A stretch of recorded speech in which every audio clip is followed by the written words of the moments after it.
Hello and नमस्कार। मैं doctor कंचन Singh Bharat homeopathy में आप सभी का स्वागत करती हूँ और आशा करती हूँ कि आप सभी अच्छे और स्वस्थ होंगे। तो चलिए आज की वीडियो में मैं आप सभी से बात करने वाली हूँ कि एक पार्किंसन पेशेंट को आखिर सिंड्रोपा की ज़रूरत कब पड़ती है। तो चलिए वीडियो को स्टार्ट करते हैं। आइए सबसे पहले समझते हैं कि आखिर पार्किंसन क्या होता है। पार्किंसन एक क्रॉनिक न्यूरोलॉजिकल डिसऑर्डर होता है। पार्किंसन उन्हीं पेशेंट को होता है जिनमें ब्रेन के जो सेल्स होते हैं या तो वो काम करना बंद कर देते हैं या तो वो अपने काम करने की क्षमता को कम कर देते हैं। जो हमारे ब्रेन के सेल्स होते हैं वो क्या काम करते हैं, डोपामिन को बनाते हैं। डोपामिन क्या है, ये एक केमिकल है जो हमारे ब्रेन और मसल्स को कोऑर्डिनेट करता है। जब भी हमारे ब्रेन में हमारे सेल्स में डोपामिन की कमी होती है तो पेशेंट को कुछ सिम्टम्स दिखाई देते हैं, जैसे कि हाथों में कंपन आना, चलने में तकलीफ महसूस होना, प्रॉपर बैलेंस ना बना पाना, लिखने में कठिनाई महसूस होना और साथ ही साथ खाने का जो स्वाद है वो भी धीरे धीरे कम होता हुआ नजर आना।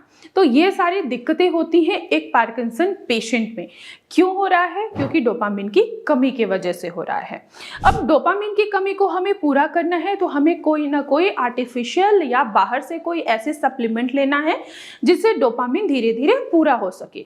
तो ऐसे कंडीशन में हम सिंड्रोपा देते हैं जिससे पेशेंट का डोपामिन वो धीरे धीरे बैलेंस में आता है। लेकिन अगर आप सिंड्रोपा लंबे समय से ले रहे हैं तो उसका मतलब ये नहीं है कि आपका डोपामिन बन रहा है। डोपामिन आपका वहां पे बनना अभी भी स्टार्ट नहीं हुआ है, बस वो आपको बैलेंस दे रहा है। जब भी आप सिंड्रोपा लेते हैं तो इससे जो आपके हाथों की जो कंपन हो रही है वो कम होता हुआ दिखेगा। लेकिन धीरे धीरे ये क्या होती है, जैसे मैंने स्टार्टिंग में आपको बोला कि ये प्रोग्रेसिव न्यूरोलॉजिकल डिसऑर्डर है।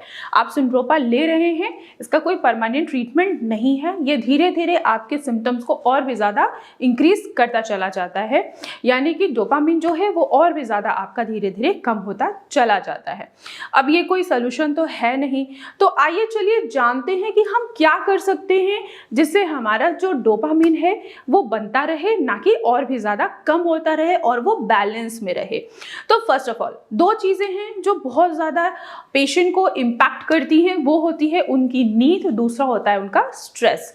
किसी भी पार्किंसन पेशेंट को अपने अंदर रिकवरी लाने के लिए जाहिर सी बात है जब हम सोते हैं तो हमारे जो ब्रेन के सेल्स होते हैं वो उनको रिपेयर होने में मदद मिलती है। जब आप नहीं अच्छी नींद लेते हैं या प्रॉपर आपने 6 से 7 घंटे की नींद नहीं ली है तो इससे आपके ब्रेन के जो सेल्स हैं वो रिपेयर नहीं हो पाते हैं। तो ऐसे कंडीशन में आप अगर सिंड्रोपा ले रहे हैं तो भी आपका डोपामिन जो है वो बैलेंस नहीं होगा। तो उसके लिए आपको अपनी नींद को प्रॉपर करना है, आपको एटलीस्ट 6 से 7 घंटे ज़रूर सोना है। इसके अलावा बहुत सारे ऐसे पेशेंट हैं जो स्ट्रेस लेते हैं। स्ट्रेस भी एक मेन कारण है जो आपको पार्किंसन की तरफ भेजता चला जाता है। आपका जो डोपामिन है वो धीरे धीरे कम होने लगता है। तो आपको स्ट्रेस को भी अवॉइड करना है।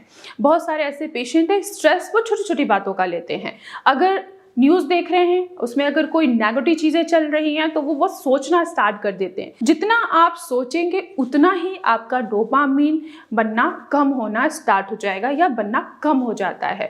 तो ऐसे कंडीशन में अगर आप स्ट्रेस ले रहे हैं, प्रॉपर नींद नहीं ले रहे हैं तो आप सिर्फ और सिर्फ सिंड्रोपा के ऊपर ही निर्भर हो जाएंगे और सिंड्रोपा जो है वो आपके पार्किंसन डिजीज को कंट्रोल नहीं कर पाएगा। धीरे धीरे आपकी पार्किंसन डिजीज और बढ़ती चली जाएगी।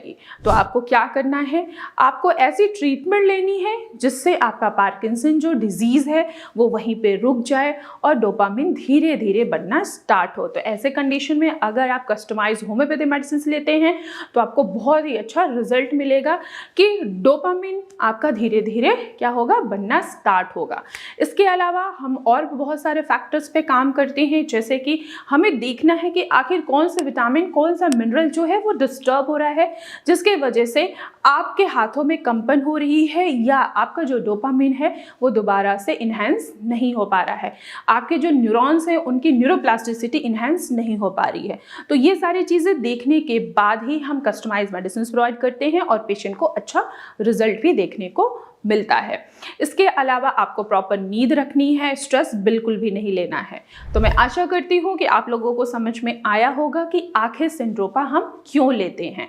तो आज की वीडियो में बस इतना ही, फिर मैं मिलूंगी नेक्स्ट वीडियो में। तब तक के लिए धन्यवाद।